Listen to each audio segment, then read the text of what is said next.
So that's our destination. We want some sort of strategic maintenance, knowledge-based maintenance, where having analysed the reliability and criticality, you can decide what is the most cost-effective maintenance approach. You can roll that out across a whole process or a whole plant or a whole ship or whatever your unit of the world is.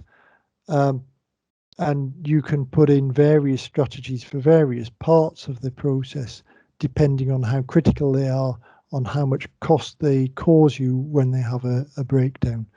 And the end point is one single comprehensive strategy, which helps you to decide which maintenance type for which machine type, where you should apply condition monitoring, and how that's best going to help you.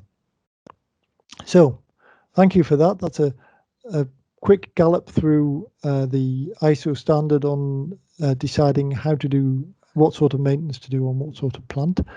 And the idea is that can trigger some ideas and get people talking.